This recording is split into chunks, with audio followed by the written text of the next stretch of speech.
Hi guys, welcome back to my drama explainer. ജിൻസുക്ക് നീയല്ല നിന്റെ ഫിയാൻസിയെ കൊന്നതെന്ന് ചോദിക്കുകയും ജോങ്വു അവന്റെ കഴുത്ത് പിടിച്ച് ഞെരിക്കുകയും ചെയ്യുന്നു. ഈ സമയത്ത് ജോങ്വുവിന് തന്റെ ഫിയാൻസിയുടെ ഡെഡ് ബോഡിയും തൊട്ടടുത്തായിട്ട് അവൻ ഇരുന്നതും ഓർമ്മ വരുവാണ്. ഇത് കാണിച്ചുകൊണ്ടായിരുന്നില്ല 7ാമത്തെ എപ്പിസോഡ് തീർന്നു പോയെ. അതിനുശേഷം എന്താ സംഭവിക്കുന്നതെന്നാണ് ഈ എപ്പിസോഡിൽ കാണിക്കുന്നത്. ജോങ്വു കൂടുതൽ അഗ്രസീവായി ജിൻസുക്കിനെ കൊല്ലും എന്ന നിലയിലേക്ക് എത്തുവാണ്. എന്നാൽ അത് സംഭവിക്കുന്നതിന് മുന്നേ തന്നെ മിന്യോക്കും ടീമും അങ്ങോട്ടേക്ക് വന്ന് അവരെ പിടിച്ചു മാറ്റുവാണ് ചെയ്യുന്നത്. കൂടെ മിസ്റ്റർ നമ്മിന്റെ മകളുടെ കൊലപാതക ശ്രമം ചാർജ് ചെയ്ത് മിന്യോക്ക് ജിൻസുക്കിനെ അറസ്റ്റ് ചെയ്യുന്നുണ്ട്. അത് ഞാൻ അല്ല ചെയ്തത്, എനിക്ക് അതിനെ കുറിച്ച് അറിയ പോലും ഇല്ല എന്ന് ജിൻസൊക്കെ പറയുന്നുണ്ട്. പക്ഷെ മിന്യോക്ക് അവളുടെ തീരുമാനത്തിൽ ഉറച്ചു നിൽക്കുവാണ്. ജോങ്വു ആണെങ്കിൽ ഇപ്പൊ തനിക്ക് ചുറ്റും എന്താണ് സംഭവിക്കുന്നതെന്ന് ആലോചിച്ചുകൊണ്ടിരിക്കുവാണ്. അവൻ ഒരു കാര്യവും മനസ്സിലാവുന്നില്ല. കാരണം 7 വർഷങ്ങൾക്ക് മുന്നേ അവന്റെ ഫിയാൻസി മരിക്കുന്ന ദിവസം അവൾ അവനെ കോൾ ചെയ്തിട്ടുണ്ടായിരുന്നല്ലോ. ആ കോൾ എന്തോ സ്ട്രേഞ്ച് ആയിട്ട് തോന്നുന്നത് കൊണ്ടാണ് അവൻ പെട്ടെന്ന് തന്നെ ഹോസ്പിറ്റലിൽ നിന്ന് പുറത്തേക്ക് വരുന്നതും അവിടെ വെച്ച് അവന് ആക്സിഡന്റ് സംഭവിക്കുന്നതും. അത് കഴിഞ്ഞ് അവൻ ഹോസ്പിറ്റലിൽ അഡ്മിറ്റ് ആയി ട്രീറ്റ്മെന്റ് ഒക്കെ കിട്ടി ബോധം വന്നപ്പോഴേക്കും അവന്റെ ഫിയാൻസി മരിക്കുകയും ചെയ്തിട്ടുണ്ടായിരുന്നു. പിന്നെ എങ്ങനെയാണ് കയ്യിൽ ബ്ലഡ് ആയ രീതിയിൽ അവളുടെ തൊട്ടടുത്ത് താൻ ഇരുന്നത് എന്നതിനെ കുറിച്ച് എത്ര ചിന്തിച്ചിട്ടും അവന് ഉത്തരം കിട്ടുന്നില്ല. അതൊരു ഇമാജിനേഷൻ ആയിരിക്കും എന്ന് കരുതി തള്ളിക്കളയാൻ അവന് പറ്റുന്നില്ല. കാരണം ആ ഒരു ചിത്രം അത്രയ്ക്ക് റിയൽ ആയിട്ടാണ് അവന് ഫീൽ ചെയ്തത്.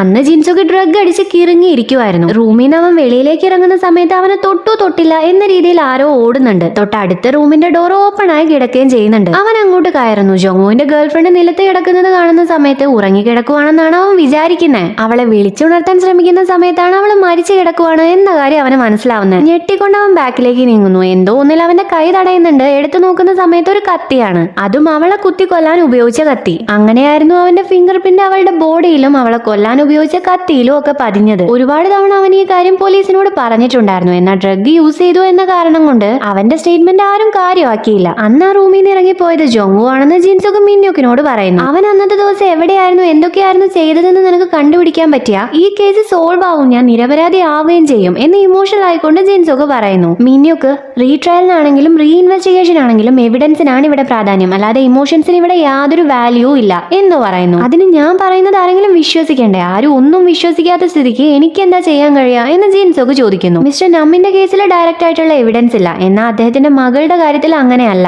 ആരാണോ അവളെ ഉപദ്രവിച്ചത് അയാളുടെ DNA ഞങ്ങൾക്ക് കിട്ടിയിട്ടുണ്ട്. അതിന്റെ റിസൾട്ട് വരട്ടെ. നീ തെറ്റ് ചെയ്തിട്ടില്ലെങ്കിൽ നിന്നെ വിശ്വസിക്കാനായിട്ട് ആരെങ്കിലും ഉണ്ടാവും എന്ന് പറഞ്ഞ് മിന്യോക്ക് അവിടുന്ന് പോകുന്നു. ഇവിടെ ഹോസ്പിറ്റലിൽ ജോങ്വുവിന്റെ പേഷ്യന്റിന്റെ കണ്ടീഷൻ സ്റ്റേബിൾ ആയിട്ടുണ്ട്. അത് പേഷ്യന്റിന്റെ മിസ്റ്റേക്ക് തന്നെയായിരുന്നു. സർജറിക്ക് മുന്നേ തനിക്ക് ആസ്മയുണ്ട് എന്ന കാര്യം പേഷ്യന്റ് ജോങ്വുവിനോട് പറഞ്ഞിട്ടുണ്ടായിരുന്നില്ല. തന്റെ മെഡിക്കൽ കണ്ടീഷൻ ഓക്കെ ആണെന്ന് പറഞ്ഞ് സൈൻ ചെയ്ത് കൊടുക്കുകയും ചെയ്തിട്ടുണ്ടായിരുന്നു. പേഷ്യന്റ് ഒരു ആക്ട്രസ് ആയതുകൊണ്ടും പെട്ടെന്ന് തന്നെ സർജറി കഴിയണമെന്നുള്ളതുകൊണ്ടും ഒരു പക്ഷേ മെഡിക്കൽ കണ്ടീഷൻ മറച്ചു വെച്ചതായിരിക്കാം. എന്തായാലും ഇപ്പൊ പ്രശ്നമൊന്നുമില്ല, എല്ലാം ഓക്കെ ആയിട്ടുണ്ട്. സാധാരണ സർജറി കഴിഞ്ഞിട്ടുണ്ടെങ്കിൽ പേഷ്യന്റ് കണ്ണ് തുറന്നതിന് ശേഷം മാത്രമാണ് ഡോക്ടേഴ്സ് അവിടെ നിന്ന് മാറാറുള്ളത്. എന്നാൽ ജോങ്വു എന്ന് പറയുന്ന ഡോക്ടർക്ക് റെസ്പോൺസിബിലിറ്റി ഇല്ലാന്നും പറഞ്ഞ് ആക്ട്രസിന്റെ മാനേജർ കിടന്ന് ബഹളം ഉണ്ടാക്കുന്നുണ്ട്. എന്നാ ആക്ട്രസ്, ഇത് ഞാൻ കാരണമാണ് ഇങ്ങനെ സംഭവിച്ചത്. ഈ ഹോസ്പിറ്റലിന്റെ പേരിൽ ഒരു തെറ്റുമില്ല. എന്റെ രോഗത്തിന്റെ കാര്യം ഞാൻ മറന്നുപോയത് കൊണ്ടാണ് ഇതുപോലൊരു സിറ്റുവേഷൻ ഉണ്ടായത്. അതിനിവരെ പറഞ്ഞിട്ട് ഒരു കാര്യവുമില്ല എന്ന് പറഞ്ഞ് പ്രശ്നം കോംപ്രമൈസ് ആക്കുകയും ചെയ്യുന്നുണ്ട്. ആക്ട്രസിന് അതൊരു വിഷയം അല്ലെങ്കിലും ഡയറക്ടർ അതങ്ങനെ വെറുതെ വിടാൻ ഉദ്ദേശിച്ചിട്ടില്ല.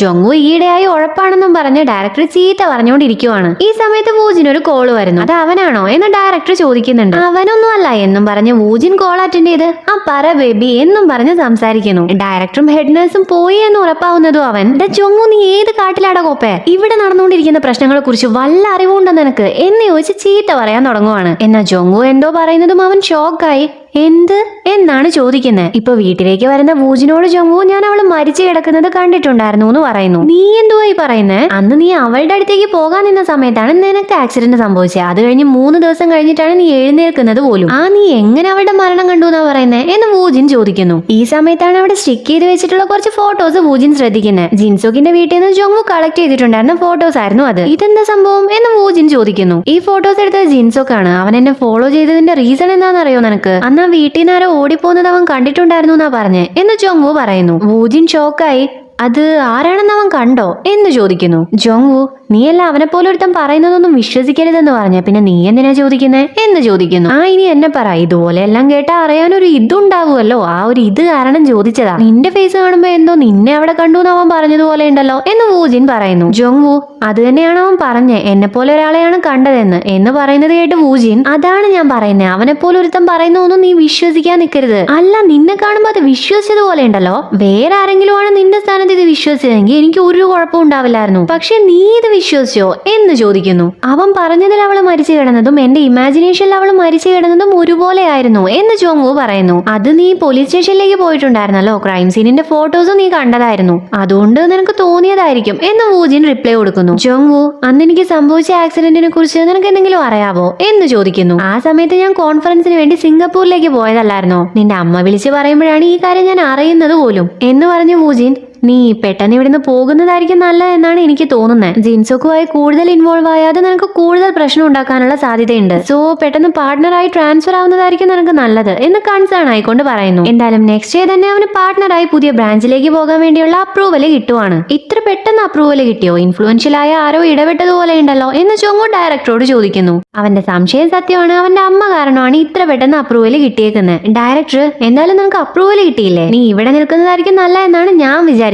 പക്ഷെ ഓരോ ദിവസം കഴിയുന്നതിനനുസരിച്ച് നിന്റെ അവസ്ഥ കൂടുതൽ കൂടുതൽ മോശമായിക്കൊണ്ടിരിക്കുക. ഇന്നലെ തന്നെ നോക്ക്, നീ എന്ത് വലിയ മിസ്റ്റേക്കാ ചെയ്തേ എന്ന് ചോദിക്കുന്നു. പേഷ്യന്റിന് കോമ്പൻസേഷൻ വേണമെങ്കിൽ അത് ഞാൻ ഡീൽ ചെയ്തോളാം എന്ന് ജോങ്വു കെയർ ചെയ്യാതെ പറയുന്നത് കേട്ട് ഡയറക്ടർ, ഇത് പണം കൊണ്ട് ഒത്തുതീർപ്പാക്കാൻ പറ്റുന്ന കാര്യമാണെന്നാണോ നീ വിചാരിച്ചേക്കുന്നത്? ഇത്ര വർഷമായിട്ടും നീ ഇന്നേ വരെ ഇതുപോലൊരു മിസ്റ്റേക്ക് ചെയ്തിട്ടില്ല, പക്ഷെ ഇന്നലെ അത് ചെയ്തു. ഇതുപോലുള്ള മിസ്റ്റേക്സ് ഇനിയും കൂടുന്നതിന് മുന്നേ നീ തന്നെ അത് സോർട്ട് ഔട്ട് ചെയ്യുന്നതായിരിക്കും നിനക്ക് നല്ലത് എന്ന് പറഞ്ഞ് അവിടുന്ന് പോകുന്നു. കുറച്ച് കഴിയുന്നതും അവൻ ഇന്നലെ സർജറി ചെയ്ത ആക്ട്രസ് അവന്റെ അടുത്തേക്ക് വരുന്നു. ആക്ട്രസ്, ഞാൻ എന്റെ ഷൂട്ടിംഗ് പകുതി വെച്ച് നിർത്തിയിട്ടാണ് ഇപ്പൊ ഇങ്ങോട്ടേക്ക് വന്നിട്ടുള്ളത്. ഇന്നലത്തെ ഇൻസിഡന്റ് എനിക്കിങ്ങനെ ഓർമ്മ വന്നുകൊണ്ടിരിക്കുക. എനിക്ക് മര്യാദയ്ക്ക് എന്റെ വർക്കിൽ കോൺസെൻട്രേറ്റ് ചെയ്യാൻ പറ്റുന്നില്ല, എനിക്ക് ശരിക്കും ബ്രീത്ത് ചെയ്യാൻ പോലും പറ്റുന്നില്ല എന്ന് പറയുന്നു. സോറി, സ്പെസിഫിക് ആയിട്ട് നിങ്ങൾക്ക് എന്താണ് വേണ്ടതെന്ന് പറഞ്ഞിട്ടുണ്ടെങ്കിൽ എനിക്കത് ചെയ്തു തരാൻ പറ്റും എന്ന് ജോങ്വുവും പറയുന്നു. ആക്ട്രസ്, നിങ്ങളെ കുറിച്ച് ഒരുപാട് ഞാൻ ന്യൂസിൽ വായിച്ചിട്ടുണ്ടായിരുന്നു. നിങ്ങൾ ഒത്തിരി പേരെ ഹെൽപ്പ് ചെയ്തിട്ടുണ്ട്, ഒരുപാട് പേരെ ജീവിതത്തിലേക്ക് തിരിച്ചു വരാനായിട്ട് നിങ്ങളെ സഹായിക്കുകയും ചെയ്തിട്ടുണ്ട്. പക്ഷെ ഇന്നലെ എന്തിനാ എന്നോട് അങ്ങനെ ചെയ്തേ? ഒരു പേഷ്യന്റ് എന്ന നിലയ്ക്ക് ഞാൻ അത്രയ്ക്ക് മോശമാണെന്ന് തോന്നിയതുകൊണ്ടാണോ എന്ന് ചോദിക്കുന്നു. അയ്യോ, അതുകൊണ്ടൊന്നും അല്ല, എന്റെ പേഴ്സണൽ റീസൺസ് കാരണമാണ് എന്ന് ജോങ്വു പറയുന്നതും ആക്ട്രസ് ബഹളം ഉണ്ടാക്കാൻ തുടങ്ങുവാണ്. പേഴ്സണൽ റീസൺസോ? വർക്കും ലൈഫും സെപ്പറേറ്റ് ചെയ്യാൻ പറ്റാത്ത ആളാണോ അപ്പൊ നിങ്ങള്? സർജറി കഴിഞ്ഞിട്ടുണ്ടെങ്കിൽ ഒരു പേഷ്യന്റ് കണ്ണു തുറക്കുന്നുണ്ടോ എന്ന് നോക്കേണ്ടത് ഡോക്ടറുടെ റെസ്പോൺസിബിലിറ്റി ആണ്. എന്നിട്ട് നിങ്ങൾ അതാണോ ഇന്നലെ ചെയ്തേ? എന്നെ സ്ട്രഗിൾ ചെയ്യാൻ വിട്ടിട്ട് നിങ്ങൾ നിങ്ങളുടെ പേഴ്സണൽ റീസൺസിന് വേണ്ടി പോയതായിരുന്നല്ലേ എന്നെല്ലാം ചോദിക്കുന്നുണ്ട്. വീണ്ടും വീണ്ടും കലവിലാന്ന് പറഞ്ഞുകൊണ്ടിരിക്കുന്ന ആക്ട്രസിനെ അവസാനം ഡയറക്ടറാണ് വന്ന് വിളിച്ചുകൊണ്ട് പോകുന്നത്. എന്റെ ഇവിടെ ഉണ്ടായേ എന്നവൻ ചിന്തിക്കുന്നുണ്ട്. പിന്നീട് കാര്യം മനസ്സിലാവുന്നതും സ്മൈൽ ചെയ്യുവാണ് ചെയ്യുന്നത്. ഇവനിപ്പോ എന്തിനാ സ്മൈൽ ചെയ്യുന്നേ എന്ന് ചോദിച്ചാൽ ആക്ട്രസ് സത്യം പറഞ്ഞ പുതിയൊരു സർജറിയെ കുറിച്ച് സംസാരിക്കാൻ വേണ്ടിയായിരുന്നു ജോങ്വുവിന്റെ അടുത്തേക്ക് വന്നിട്ടുണ്ടായിരുന്നത്. എന്നാൽ അതിനു മുന്നേ അവന് ചെയ്ത തെറ്റില് കുറ്റബോധം തോന്നണമല്ലോ എന്ന് കരുതി ഡയറക്ടർ ആക്ട്രസിനോട് അവന്റെ മുന്നിൽ നിന്ന് അഭിനയിക്കാൻ പറഞ്ഞിട്ടുണ്ടായിരുന്നു. പേഴ്സണൽ റീസൺസിന് വേണ്ടി ഇനി പേഷ്യൻസിനെ ഒറ്റയ്ക്കിട്ട് പോവാതിരിക്കാൻ വേണ്ടി ജോങ്വുവിന് ഒരു പാഠം പഠിപ്പിക്കലായിരുന്നു ഡയറക്ടറുടെ ഉദ്ദേശം. അതിന്റെ ഷോ ആയിരുന്നു ജോങ്വുവിന്റെ കൺസൾട്ടേഷൻ റൂമിൽ വെച്ച് നടന്നത്. ഇതെല്ലാം അഭിനയമാണെന്ന് അവന് മനസ്സിലാവില്ലായിരിക്കും എന്നാണ് ഡയറക്ടർ വിചാരിച്ചത്. പക്ഷെ അവന് മനസ്സിലായി, അത് കാരണമായിരുന്നു അവൻ സ്മൈൽ ചെയ്തിട്ടുണ്ടായിരുന്നത്. ഇവിടെ ടീം ലീഡറോട് സംസാരിക്കാൻ വേണ്ടി വന്നേക്കുവാണ് മിന്യോക്ക്. ഇമോഷൻസിലല്ല എവിഡൻസിലാണ് കാര്യം എന്നൊക്കെ പറഞ്ഞ് അവൾ അവളുടെ ബ്രദറിനോട് ഒട്ടും കെയർ ചെയ്യാത്ത രീതിയിൽ സംസാരിച്ചെങ്കിലും ഇപ്പൊ അവൾ അവളുടെ ബ്രദറിന്റെ കേസിലാണ് ഫോക്കസ് ചെയ്യുന്നത്. ആ കേസ് റിപ്പോർട്ട് ആദ്യമായിട്ടാണ് അവൾ നോക്കുന്നത്. ആ കേസ് ഇൻവെസ്റ്റിഗേറ്റ് ചെയ്തിരുന്ന ഓഫീസേഴ്സിൽ ഒരാളാണ് ടീം ലീഡർ എന്ന കാര്യം ആ റിപ്പോർട്ട് വായിക്കുന്ന സമയത്താണ് മിന്യോക്കിന് മനസ്സിലാവുന്നത്. ജിൻസുക്ക് ഒരു ഡ്രഗ് അഡിക്റ്റ് ആയതുകൊണ്ടാണ് അവന്റെ സ്റ്റേറ്റ്മെന്റ് കാര്യമാക്കാതിരുന്നത്. അതെനിക്ക് മനസ്സിലാക്കാൻ പറ്റും. പക്ഷെ എന്തുകൊണ്ടാണ് മരിച്ച വിക്ടിമിന്റെ ബോയ് ഫ്രണ്ടുമായി ബന്ധപ്പെട്ട് ഒരു ഇൻവെസ്റ്റിഗേഷൻ നടത്താതിരുന്നത്? അന്ന് ജോങ്വുവിന് ആക്സിഡന്റ് സംഭവിച്ചിരുന്നു എന്നാണ് പറയുന്നത്. പക്ഷെ ആക്സിഡന്റ് സംഭവിച്ചതിന്റെ ഒഫീഷ്യൽ ഡോക്യുമെന്റ്സ് ഒന്നും തന്നെ എനിക്ക് ആ കേസ് റിപ്പോർട്ടിൽ കണ്ടെത്താൻ പറ്റിയിട്ടില്ല എന്ന് മിന്യോക്ക് പറയുന്നു. ടീം ലീഡർ അവളുടെ വീട്ടിലേക്ക് പോകുന്നത് വഴി ആക്സിഡന്റ് സംഭവിച്ച് 3 ദിവസത്തോളം ജോങ്വു ഹോസ്പിറ്റലിലായിരുന്നു. അങ്ങനെ 3 ദിവസത്തിന് ശേഷം കണ്ണു തുറന്ന ഫിയാൻസി മരിച്ച ഒരാളോട് നമുക്ക് എങ്ങനെയാ ക്വസ്റ്റ്യൻസ് വീണ്ടും വീണ്ടും ചോദിക്കാൻ പറ്റുന്നത്? വിക്ടിമിന്റെ മുറിവ് നമ്മളായിട്ട് അധികമാക്കാൻ പാടില്ല എന്ന് പറയുന്നു മിന്യോക്ക്. എന്നിട്ട് സാർ, ഞാൻ ചോദിച്ചതിനല്ല ഉത്തരം തന്നുകൊണ്ടിരിക്കുന്നത്. ഞാൻ ചോദിച്ചത് ജോങ്വുവിന്റെ ആക്സിഡന്റിനെ കുറിച്ചുള്ള റിപ്പോർട്ട്സ് ഒന്നും എന്തുകൊണ്ടാണ് അവൈലബിൾ അല്ലാത്തതെന്നാണ്. ഒരു ഡിറ്റക്റ്റീവ് എന്ന നിലയ്ക്കുള്ള എന്റെ സംശയമാണ് ഞാൻ ചോദിച്ചുകൊണ്ടിരിക്കുന്നത് എന്ന് പറയുന്നു. ഓക്കെ, സമ്മതിച്ചു. പക്ഷെ ഒരു ഡിറ്റക്റ്റീവ് എന്നതിന് മുന്നേ നീ ഈ കേസിലെ പ്രതിയുടെ ഫാമിലിയാണ് എന്ന കാര്യം നീ ഓർക്കണം. സംശയത്തിന്റെ പുറത്ത് നീ ഈ കേസിന്റെ പുറകെ ഓടിയിട്ടുണ്ടെങ്കിൽ ഇത് നിന്നെ ബാധിക്കും. അതുകൊണ്ട് നീ ശ്രദ്ധിച്ചാൽ നിനക്ക് കൊള്ളാം എന്ന് പറഞ്ഞ് ടീം ലീഡർ അവളെ അഡ്വൈസ് ചെയ്യുന്നു. എന്നാ മിന്യോക്ക്, ഒരു സംശയവും ബാക്കി വെക്കാതിരിക്കുക എന്നുള്ളതാണ് വിക്ടിമിനോട് ചെയ്യാൻ പറ്റുന്ന ഏറ്റവും വലിയ നീതി. ഇതെനിക്ക് പഠിപ്പിച്ചു തന്നത് സാറ് തന്നെയാണ്. അതുകൊണ്ട് സോറി, എനിക്ക് ഈ അഡ്വൈസ് ആക്സെപ്റ്റ് ചെയ്യാൻ പറ്റില്ല എന്ന് ഇമോഷണൽ ആയി പറഞ്ഞ് അവൾ അവിടുന്ന് പോകുന്നു. ഇവിടെ ജോങ്വു അവന്റെ അപ്രൂവൽ ലെറ്റർ കയ്യിലെടുത്ത് കാര്യമായിട്ട് എന്തോ ആലോചിക്കുവാണ്. അവസാനം അവന് ആൻസർ കിട്ടുന്നു. ആ ലെറ്റർ അതുപോലെ ചുരുട്ടി വേസ്റ്റ് ബിന്നിലേക്ക് ഇടുവാണ് ചെയ്യുന്നത്. അതായത് ജോങ്വു പാർട്ട്ണറായി പോവാൻ തീരുമാനിച്ചിട്ടില്ല. ഈ സമയത്ത് ഹെഡ് നഴ്സ് അങ്ങോട്ട് വന്ന് നിന്റെ ഫെയർവെൽ പാർട്ടി രാത്രിയാണ് അറേഞ്ച് ചെയ്തേക്കുന്നത് എന്ന് ഓർമ്മപ്പെടുത്തുന്നുണ്ട്. ജോങ്വു ഓക്കെ പറയുകയും ചെയ്യുന്നു. ഇവിടെ DNA ടെസ്റ്റ് റിപ്പോർട്ട് നെഗറ്റീവ് ആയത് കാരണം ജിൻസുകിനെ വെറുതെ വിട്ടിട്ടുണ്ട്. മിന്യോക്ക്,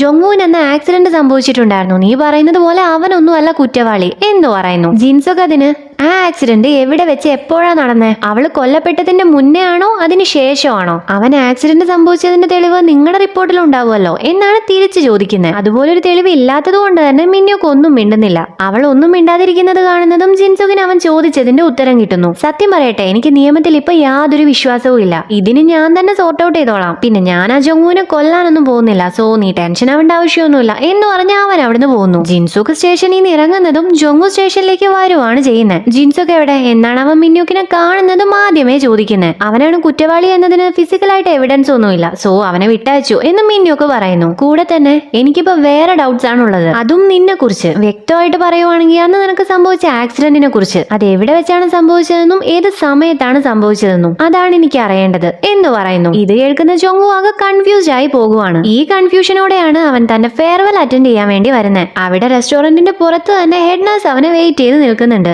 7 വർഷം മുന്നേ നീ ചെയ്ത ഉപകാരത്തിന് എനിക്ക് താങ്ക്സ് പറയാനുണ്ടായിരുന്നു. അന്ന് എനിക്ക് പറയാൻ പറ്റിയില്ല. പെർഫെക്റ്റ് ടൈമിന് വേണ്ടി വെയിറ്റ് ചെയ്ത ഒരുപക്ഷെ ഇനി പറയാനേ പറ്റില്ലായിരിക്കുന്നു കരുതിയാണ് ഇപ്പൊ ഞാൻ നിനക്ക് വേണ്ടി വെയിറ്റ് ചെയ്തത് എന്ന് ഹെഡ് നഴ്സ് പറയുന്നു. ജോങ്വുവിന് കാര്യം എന്താണെന്ന് മനസ്സിലാവുന്നില്ല. സംഭവം എന്താണെന്ന് വെച്ചാൽ അന്ന് ജോങ്വു അവന്റെ ഫിയാൻസിയുടെ കൂടെ വെഡിങ് ഡ്രസ്സ് സെലക്ട് ചെയ്യാൻ പോയ സമയത്ത് ആ ഏരിയയിൽ ഒരു ആക്സിഡന്റ് നടന്നിട്ടുണ്ടായിരുന്നല്ലോ. പിന്നീട് ആക്സിഡന്റ് സംഭവിച്ച വ്യക്തിയെ കൊണ്ട് ജോങ്വു വർക്ക് ചെയ്യുന്ന ഹോസ്പിറ്റലിലേക്ക് അവൻ പോവുകയും ചെയ്തു. ആ പേഷ്യന്റ് ഹെഡ് നഴ്സിന്റെ ബ്രദർ ആയിരുന്നു. തന്റെ ബ്രദറിനെ അന്ന് ജോങ്വു രക്ഷിച്ചതിനാണ് ഹെഡ് നഴ്സ് ഇന്ന് താങ്ക്സ് പറയുന്നത്. സത്യം പറഞ്ഞ അന്നേ ഞാൻ താങ്ക്സ് പറയാൻ വരുമായിരുന്നു, പക്ഷേ നീ പെട്ടെന്ന് ഹോസ്പിറ്റലിൽ നിന്ന് പോയി എന്ന് ഹെഡ് നഴ്സ് പറയുന്നു. അപ്പോ എന്നെ ഹോസ്പിറ്റലിന്റെ മുന്നിൽ നിന്ന് കണ്ടിട്ടുണ്ടായിരുന്നോ എന്ന് ജോങ്വു ചോദിക്കുന്നു. ആ കണ്ടിട്ടുണ്ടായിരുന്നു, നീ ധൃതി പിടിച്ചായിരുന്നു പോയിട്ടുണ്ടായിരുന്നെ. പിന്നെ നിന്റെ ഗേൾ ഫ്രണ്ടിനെയും കോൾ ചെയ്ത് സംസാരിക്കുന്നുണ്ടായിരുന്നു. ആ സമയത്താണ് നിന്റെ നേരെ ഒരു വണ്ടി വരുന്നുണ്ടായിരുന്നെ. സത്യം പറഞ്ഞാൽ ഞാൻ നിന്നെ ആ വണ്ടി ഇടിച്ചു എന്നാ വിചാരിച്ചേ. പക്ഷെ എന്തോ ഭാഗ്യത്തിന് നിനക്ക് ഒന്നും സംഭവിച്ചില്ല. ഞാൻ അത്രയ്ക്ക് ഷോക്കായി പോയിട്ടുണ്ടായിരുന്നു, സോ എനിക്കത് നല്ല ഓർമ്മയുണ്ട് എന്ന് ഹെഡ് നഴ്സ് പറയുന്നു. ജോങ്വു കൺഫ്യൂസ്ഡ് ആയി. അന്നപ്പോ എനിക്ക് ആക്സിഡന്റ് ഒന്നും സംഭവിച്ചിട്ടുണ്ടായിരുന്നില്ല എന്നാണോ പറയുന്നേ എന്ന് ചോദിക്കുന്നു. ഹെഡ് നഴ്സ് ആക്സിഡന്റോ, നിനക്ക് ഒരു കുഴപ്പവും ഉണ്ടായിരുന്നില്ലല്ലോ, നീ ടാക്സി വിളിച്ചാണ് അവിടുന്ന് പോയത് എന്ന് പറയുന്നു. ഇതെന്താ ഇവൻ ആക്സിഡന്റ് പറ്റിയത് ഇവൻ ഓർമ്മയില്ലേ എന്ന് ചോദിച്ചാൽ അന്ന് സംഭവിച്ച ഇൻസിഡന്റിനെ കുറിച്ച് അവന് വ്യക്തമായിട്ട് ഓർമ്മയില്ല. അതായത് ഷോക്ക് കാരണം മെമ്മറി ബ്ലോക്ക് ആയിരിക്കുവാണ്. അവിടെയും ഇവിടെയൊക്കെ എന്തൊക്കെയോ ഓർമ്മയുണ്ട്, അത്രമാത്രം. അവന്റെ ചുറ്റുമുള്ളവർ അവരോട് എന്താണോ പറഞ്ഞത് അത് മാത്രമേ അവന് ഓർമ്മയുള്ളൂ. ഇത്രയും വർഷങ്ങളായിട്ടും അവൻ ആ ഒരു ഇൻസിഡന്റിൽ നിന്നും മൂവ് ഓൺ ആവാത്തതും ഈ ഒരു കാരണം കൊണ്ട് തന്നെയാണ്. ഇവിടെ മിന്യോക്ക് കേസിന്റെ ഭാഗമായിട്ട് ഇൻവെസ്റ്റിഗേഷൻ ടീമിലുണ്ടായിരുന്ന വേറൊരു ഓഫീസറെ കാണാൻ വേണ്ടി വന്നേക്കുവാണ്. ആ ഓഫീസറോട് സംസാരിക്കുന്ന സമയത്ത് കൂടുതൽ കാര്യങ്ങൾ അവൾക്ക് ഈ കേസിനെ കുറിച്ച് മനസ്സിലാവുന്നു. ഓഫീസർ, ഈ കേസിന്റെ അന്വേഷണത്തിൽ ചെറിയൊരു ഉഴപ്പുണ്ടായിരുന്നു എന്ന് വേണേ പറയാം. ഞാൻ അങ്ങനെ പറയാൻ കാരണം ഞാനായിരുന്നു ഈ കേസ് അന്വേഷിച്ചിട്ടുണ്ടായിരുന്നത്. പക്ഷെ പെട്ടെന്നൊരു സാഹചര്യത്തിൽ എനിക്ക് ലോങ് ലീവ് എടുക്കേണ്ടി വന്നു. പിന്നീട് ടീം മെമ്പേഴ്സ് ആണ് ഈ കേസ് ഹാൻഡിൽ ചെയ്തത്. കേസ് അന്വേഷണം കഴിഞ്ഞു പ്രതിയെ അറസ്റ്റ് ചെയ്യുകയും ചെയ്തു. പിന്നീട് ഞാൻ തിരിച്ചു വന്ന് ചെക്ക് ചെയ്ത് നോക്കിയപ്പോഴാണ് വിക്ടിമിന്റെ ബോയ്ഫ്രണ്ടിന്റെ അമ്മയുടെ സ്റ്റേറ്റ്മെന്റും ഇൻവെസ്റ്റിഗേഷനും തമ്മിൽ മാച്ച് ആവാത്തതായിട്ട് എനിക്ക് മനസ്സിലായത്. മകൻ ആക്സിഡന്റ് പറ്റിയത് അവൻ വർക്ക് ചെയ്യുന്ന ഹോസ്പിറ്റലിന്റെ മുന്നിലാണെന്നാണ് അവന്റെ അമ്മ തന്ന സ്റ്റേറ്റ്മെന്റ്. പക്ഷേ കൺട്രോൾ റൂമിലേക്ക് വന്ന കോൾ ലിസ്റ്റ് എടുത്ത് നോക്കുന്ന സമയത്ത് ആക്സിഡന്റ് സംഭവിച്ച സ്ഥലവും സമയവും വ്യത്യാസമുണ്ട് എന്ന് പറയുന്നു. മിന്യോക്ക് ഇത് കേട്ട് ഷോക്ക് ആവുകയും ചെയ്യുന്നു. ഇവിടെ ജോങ്വു അവന്റെ അമ്മയെ കാണാൻ വേണ്ടി വന്നേക്കുവാണ്. ആക്ച്വലി തനിക്ക് ആക്സിഡന്റ് സംഭവിച്ച ലൊക്കേഷനിൽ വ്യത്യാസം ഉണ്ടെന്ന് ജോങ്വു മനസ്സിലാക്കുന്നതും അവൻ നേരെ പോകുന്നത് അവൻ വർക്ക് ചെയ്ത ഹോസ്പിറ്റലിലേക്കാണ്. കാരണം അവിടെയായിരുന്നു അവൻ അഡ്മിറ്റ് ചെയ്തിട്ടുണ്ടായിരുന്നത്. സോ അതിന്റെ റെക്കോർഡ്സ് എല്ലാം ചെക്ക് ചെയ്യാൻ വേണ്ടിയിട്ട്. എന്നാൽ അതിന്റെ റെക്കോർഡ്സ് ഒന്നും അവന് കണ്ടുപിടിക്കാൻ പറ്റുന്നില്ല. ജൂനിയറോട് ചോദിക്കുന്ന സമയത്ത് ഒത്തിരി വർഷമായില്ല, മിസ്സായതായിരിക്കും എന്നാണ് പറയുന്നത്. എന്നാൽ ജൂനിയർ അങ്ങനെ പറഞ്ഞെങ്കിലും പിന്നീട് അവൻ ജോങ്വുവിന്റെ അമ്മയ്ക്ക് കോൾ ചെയ്യുന്നതും ജോങ്വു ഇതുപോലെ റെക്കോർഡ്സ് അന്വേഷിച്ച് വന്നിട്ടുണ്ട് എന്ന് പറയുന്നതും എല്ലാം ജോങ്വു കേട്ടിട്ടുണ്ടായിരുന്നു. അങ്ങനെയാണ് അവൻ ഇപ്പൊ അമ്മയുടെ അടുത്തേക്ക് വന്നിട്ടുള്ളത്. നിങ്ങൾ എന്തിനാ എന്റെ മെമ്മറി മാനിപ്പുലേറ്റ് ചെയ്തത്? പോലീസിനോട് എന്തിനാ തെറ്റായ സ്റ്റേറ്റ്മെന്റ് കൊടുത്തത് എന്ന് ജോങ്വു ചോദിക്കുന്നു. അമ്മ, നിന്നെ പ്രൊട്ടക്ട് ചെയ്യാൻ വേണ്ടിയാണ് ഞാൻ അത് ചെയ്തത്. പിന്നെ നിന്റെ മെമ്മറി ബ്ലോക്ക് ആയതിന്റെ റീസൺ ആ ക്രൈമുമായി ബന്ധപ്പെട്ട് ഷോക്കിംഗ് ആയ എന്തോ സംഭവിച്ചത് കൊണ്ടാണ്.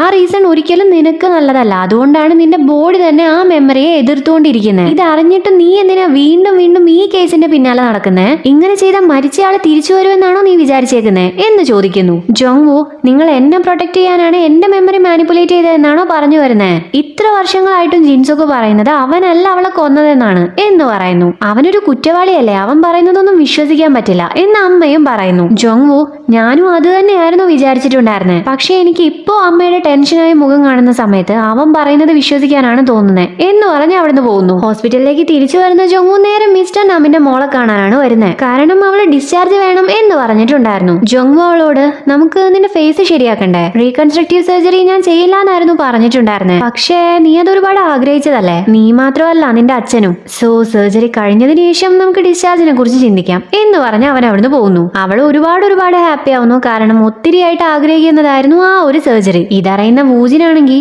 ഇതൊരു എമർജൻസി സർജറി ഒന്നും അല്ലല്ലോ, എന്നാലും ഈ ഒരു സർജറി കാരണമാണോ അവൻ പുതിയ ബ്രാഞ്ചിലേക്ക് പോകുന്നത് പോസ്റ്റ്പോൺ ചെയ്ത് വെച്ചേക്കുന്നത്? ഇതിന്റെ റീസൺ എന്തായിരിക്കും എന്ന് ചോദിക്കുന്നു. ഹെഡ് നഴ്സ്, നിങ്ങൾ ഒരുപാട് കാലമായിട്ട് ഫ്രണ്ട്സ് അല്ലേ, എന്നിട്ടും ജോങ് എന്താ ചിന്തിക്കുന്നത് നിനക്ക് മനസ്സിലാവുന്നില്ലേ? സത്യം പറഞ്ഞ ആ കൊച്ചു കാരണമല്ല അവൻ ക്രൈം വിക്ടിംസിനെ ട്രീറ്റ് ചെയ്യാൻ തുടങ്ങിയേ. ഒരുപക്ഷെ അതുകൊണ്ടായിരിക്കാം ആ ഒരു സർജറി കൂടെ കഴിഞ്ഞതിന് ശേഷം പോകാന്ന് കരുതി കാണും എന്ന് പറയുന്നു. ഇപ്പൊ ജോങ്ങുവിന്റെ ജൂനിയർ അവനോട് സോറി പറയാൻ വേണ്ടി വന്നിരിക്കുവാണ്. ജോങ്ങുവിന് സോറി അല്ല വേണ്ടത്, എവിടെ വെച്ചായിരുന്നു തന്റെ ആക്സിഡന്റ് സംഭവിച്ചത് എന്ന കാര്യമാണ് അറിയേണ്ടത്. ജൂനിയർ അതിന് ഉത്തരമായി പറഞ്ഞ കാര്യം കേട്ട് ജോങ്ങു ഷോക്കായി പോകുവാണ്. ഹോസ്പിറ്റലിന്റെ മുന്നിൽ നിന്നൊന്നും അല്ല അവൻ ആക്സിഡന്റ് സംഭവിച്ചത്, അവന്റെ ഫിയാൻസി താമസിച്ച സ്ഥലത്ത് വെച്ചായിരുന്നു. ഈ കാര്യവും നീയല്ല നിന്റെ ഫിയാൻസിയെ കൊന്നേ എന്ന് ജിൻസുക്ക് ചോദിച്ച കാര്യമെല്ലാം അവന് വീണ്ടും ഓർമ്മ വരുവാണ്. കൂടെ തന്നെ അവളുടെ റൂമിലുണ്ടായിരുന്ന പൊട്ടിയ മിററിലൂടെ താൻ നോക്കിയതുകൂടെ ഓർക്കുന്നതും. അങ്ങനെയാണെങ്കിൽ എന്റെ ഫിയാൻസിയെ കൊന്നത് ഞാൻ തന്നെയാണോ എന്ന ചിന്തയിൽ ജോങ്ങുവിന് അവനോട് തന്നെ വെറുപ്പ് തോന്നുവാണ്. ഈ സമയത്താണ് ജോങ്ങുവിന് ഒരു കോള് വരുന്നത്. ഒരു അൺനോൺ നമ്പർ ആണ്, എങ്കിലും അവനത് അറ്റൻഡ് ചെയ്യുന്നുണ്ട്. ജിൻസൊക്കാണത്. സത്യത്തിൽ അന്ന് നീ ആ വീട്ടിലെന്താ ചെയ്യുന്നുണ്ടായിരുന്നെ? നിനക്ക് ഓർമ്മയില്ലാത്തതാണോ അതോ ഓർമ്മയില്ലാത്തതുപോലെ അഭിനയിക്കുന്നതാണോ? നീ മറന്നു എന്നല്ലേ പറയുന്നേ? നീ ഇങ്ങോട്ടേക്ക് വാ, നിന്നെ ഞാൻ ഓർമ്മപ്പെടുത്തി തരാം എന്ന് ജിൻസൊക്കെ പറയുന്നു. ജിൻസൊക്കെ മിന്യോക്കിനെയും കോൾ ചെയ്ത് ജോങ്ങു ആണ് കൊലയാളി എന്ന് നിനക്ക് വിശ്വസിക്കാൻ പറ്റുന്നില്ലല്ലോ, അത് ഞാൻ തെളിയിച്ചു തരാം എന്ന് പറഞ്ഞ് അവളെയും വീട്ടിലേക്ക് വിളിക്കുന്നുണ്ട്. ഇവരെ രണ്ടുപേരെയും എന്തിനാണ് ഇവൻ വീട്ടിലേക്ക് വിളിക്കുന്നത് എന്ന് വെച്ചാൽ ജിൻസൊക്കിന് ഒരു തെളിവ് കിട്ടിയിട്ടുണ്ട്. കൂടെ തന്നെ അന്ന് ജോങ്ങുവിനെ തന്നെയായിരുന്നു കണ്ടത് എന്ന് വ്യക്തമായിട്ട് അവന് ഓർമ്മയും വന്നിട്ടുണ്ട്. മിന്യോക്ക് പെട്ടെന്ന് തന്നെ അങ്ങോട്ടേക്ക് വരുന്നു. അവിടെ ജോങ്ങുവിന്റെ കാറ് കാണുന്ന സമയത്താണ് ജോങ്ങു നേരത്തെ തന്നെ ഇങ്ങോട്ടേക്ക് എത്തിയിട്ടുണ്ട് എന്ന കാര്യം അവൾക്ക് മനസ്സിലാവുന്നത്. പിന്നീട് ഒട്ടും ടൈം വേസ്റ്റ് ചെയ്യുന്നില്ല, നേരെ ജിൻസൊക്കിന്റെ അടുത്തേക്ക് പോകുവാണ് ചെയ്യുന്നത്. എന്നാൽ വീട്ടിലേക്ക് കയറുന്ന മിന്യോക്ക് കാണുന്നത് നിലത്ത് വീണ് കിടക്കുന്ന ജിൻസൊക്കിനെയും അവന് തൊട്ടടുത്തിരിക്കുന്ന ജോങ്ങുവിനെയും ആണ്. അവൾ ആകെ ഷോക്ക് ആവുന്നു. ജിൻസൊക്കിന്റെ തലയ്ക്കാണ് അടി കിട്ടിയേക്കുന്നത്, ബ്ലഡ് നന്നായിട്ട് പോയിട്ടുണ്ട്. അവനാണെങ്കിൽ അനക്കവും ഇല്ല. എത്ര വിളിച്ചിട്ടും അവൻ കണ്ണു തുറക്കാത്തത് കണ്ട് മിന്യോക്ക് ദേഷ്യത്തോടെ ജോങ്ങുവിനെ നോക്കുന്നു. ഇതോടുകൂടി എപ്പിസോഡ് എടുത്തിരുന്നു. അപ്പോൾ വീഡിയോ ഇഷ്ടപ്പെട്ടിട്ടുണ്ടെങ്കിൽ ലൈക്ക് ചെയ്യുക, കമന്റ് ചെയ്യുക, സബ്സ്ക്രൈബ് ചെയ്യുക.